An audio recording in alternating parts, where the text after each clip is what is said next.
Next circuit है हमारा parallel RL circuit. Parallel RL circuit को हम जब एसी सोर्स के क्रॉस लगाते हैं तो उसमें हमें देखना है कि क्या क्या वेरिएशंस होते हैं और इस सर्किट की क्या परफॉर्मेंस होती है। आर और एल चूँकि आपको दिख रहे हैं यहाँ पे पैरेलल में है और ये किसके क्रॉस कनेक्टेड है, एसी सोर्स के क्रॉस कनेक्टेड है। तो यहाँ पे आप लिखेंगे R here resistance in ohm, L inductance in henry and I1 is the current flowing through R. I1 वह करंट धारा है जो आर से प्रवाहित हो रही है एवं I2 वह धारा है जो कि इंडक्टेंस L द्वारा प्रवाहित हो रही है। I1 is the current flowing through resistance and I2 is the current flowing through inductance and I is the total current which is equals to I1 plus I2। पर ये ध्यान रखें ये AC सोर्स है तो I equals to I1 plus I2 नहीं लिखेंगे, ये वेक्टर सम होगा, ठीक है। तो I equals to I1 plus I2 ना लिखें, वो अभी हम आगे आएंगे कि क्यों नहीं लिखें, ठीक है। V और I यहाँ पे जो है RMS वैल्यूज ऑफ वोल्टेज और करंट है, तो V here and I here RMS values of voltage and currents. तो पैरेलल में जैसा कि हमें पता है वोल्टेज सेम होता है, तो यहाँ पर हम V यहाँ पर हम क्या करेंगे, रेफरेंस फेजर मानेंगे और I कौन सा करंट है, रेजिस्टेंस से बहने वाला करंट। तो आपको मालूम है रेजिस्टेंस के दौरान, रेजिस्टेंस से जो बहने वाली करंट है वो उसके वोल्टेज की क्या होती है, फेज में होती है।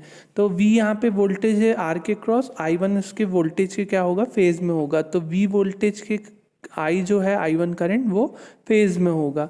अब ये इंडक्टेंस है, इंडक्टेंस के क्रॉस वोल्टेज है V, इंडक्टेंस के क्रॉस वोल्टेज V है और I2 जो है वो क्या करेगा, उस वोल्टेज को लैग करता है। ये आप पढ़ चुके हैं, लैग करता है कितना, 90 डिग्री से।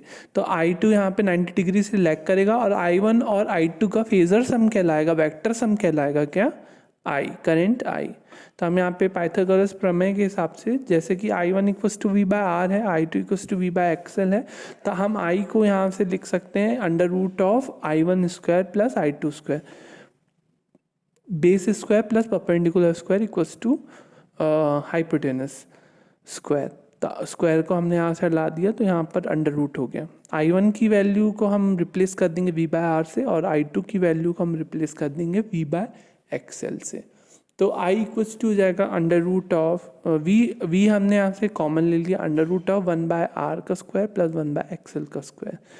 यहाँ से I के हम यहाँ पे फाई की वैल्यू निकाल सकते हैं और ये ध्यान रखें यहाँ पर I equals to V by Z के फॉर्म में हम लिखते हैं जनरली। तो V by Z, 1 by Z equals to क्या है, दिस वन है, तो Z को हम लिख सकते हैं 1 by under root of this one. तो इम्पिडेंस के फॉर्म में हम इस प्रकार से लिख सकते हैं।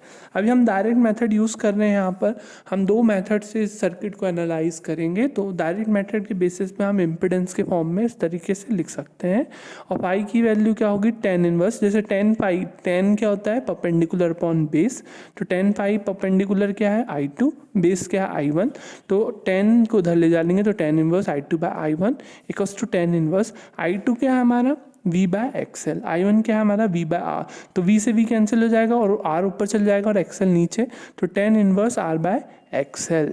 कॉस फाई को हम इसी प्रकार से करेंगे तो Z बाय आर आएगा हमारा आंसर, आप ही करके देख सकते हैं। कॉस फाई इक्वल्स टू क्या होगा, base upon hypotenuse, I1 upon I1 is equals to होगा V बाय आर और I इक्वल्स टू होगा आपका V बाय जेड। तो इसको हम लिख सकते हैं cos phi equals to Z by are.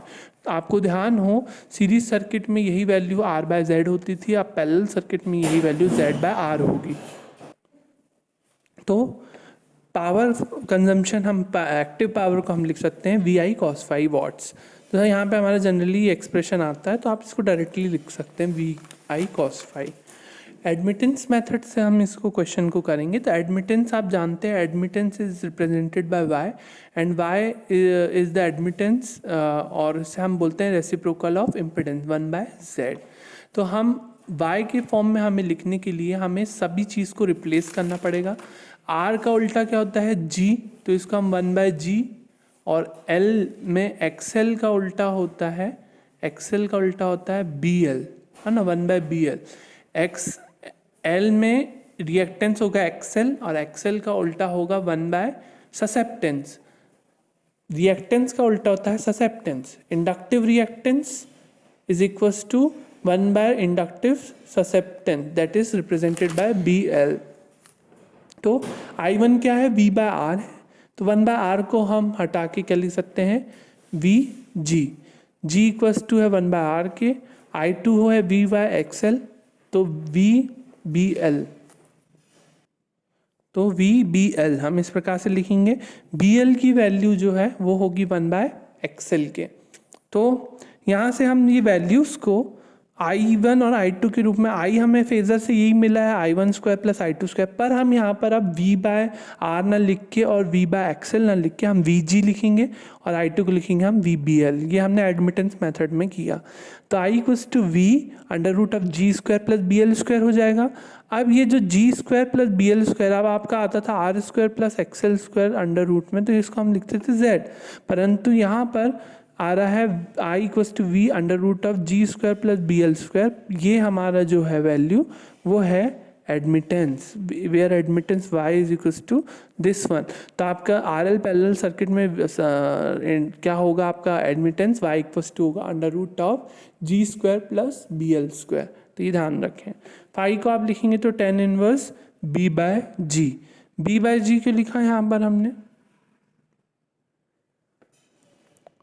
ये हमारा इंडक्टिव कंपोनेंट और ये हमारा रेजिस्टिव कंपोनेंट। तो हमेशा y एक्सिस बाय x होता है, टेन एंगल जो होता है टेन थीटा वो generally y component upon x component आता है। तो हमारा y कंपोनेंट कौन सा है, BL, तो हम यहाँ पे BL लिख देंगे और टेन इन अपॉन में y x कंपोनेंट क्या हमारा G, power factor cos phi. इसी प्रकार से cos फाई क्या होगा हमारा, x component upon total component, x component is G, total is y, तो G बाय वाई। तो ध्यान रखें फाई इक्वल्स टू हम ये लिखते हैं और power factor equals to G by Y लिखते हैं। आप चाहे तो ट्राइंगल बना के भी कर सकते हैं। यहाँ पे आपको एडमिटेंस ट्राइंगल बनाना पड़ेगा। एडमिटेंस ट्राइंगल कैसे बनाओगे, जैसे आप इम्पिडेंस ट्राइंगल बनाते हैं वैसे एडमिटेंस ट्राइंगल बना सकते हैं, ठीक है। अब P equals to VI cos phi watt हो जाएगा, और P इक्वल्स टू हम V स्क्वायर G के फॉर्म में भी लिख सकते हैं। जैसे कि वहाँ पर V स्क्वायर बाय आर आता था, या तो हम या I स्क्वायर आर लिखते थे हम, सॉरी वहाँ पे हमारा I स्क्वायर आर आता था, तो I स्क्वायर आर आता था पावर कंजम्पशन, इसी को हम VI cos फाई भी लिखते थे और I स्क्वायर आर भी लिखते थे। आप सीरीज सर्किट में जाएंगे तो वहाँ मैंने आपको ये बताया, देख लीजिएगा। और यहाँ पे पैरेलल में वोल्टेज सेम होता है तो इसलिए हम V स्क्वायर G लिखते हैं, है ना, cos phi G by Y, Y से Y cancel, V square G। तो ये आप ध्यान रखें। तो आपको ये क्वेश्चन करना है जिसमें रेजिस्टेंस R और L इसका सर्किट बनाओ, अक्रॉस 230 वोल्ट के कनेक्टेड है, 230 वोल्ट लें RMS value of voltage, 230 volt दी हुई है यहाँ पर। और उसके बाद आपको करंट I1 की वैल्यू जो कि R द्वारा प्रवाहित हो रहा है, I2 की वैल्यू निकालो, I की वैल्यू निकालो, एडमिटेंस Y की वैल्यू निकालो, power factor cos phi phi P। ये मैं सॉल्व नहीं करूँगा, ना ही मैं डिस्कस करूँगा, ये बहुत सिंपल क्वेश्चन है, आपको बस वैल्यूज़ रखना है, पुटअप करना है। और ध्यान रखिए जैसे इम्पिडेंस की ओम होती है यूनिट, वैसी एडमिटेंस की मोह होती है ना। तो ध्यान यहाँ पर आप चाहे तो मेंशन कर सकते हैं, वाई जो है यहाँ पे एडमिटेंस ये मोह में होता है, ससेप्टेंस भी मोह में होता है, कंडक्टेंस भी मोह में होता है और एडमिटेंस भी मोह में होता है, रेजिस्टेंस ओम में होता है, रिएक्टेंस भी ओम में होता है और इम्पिडेंस भी ओम में होता है।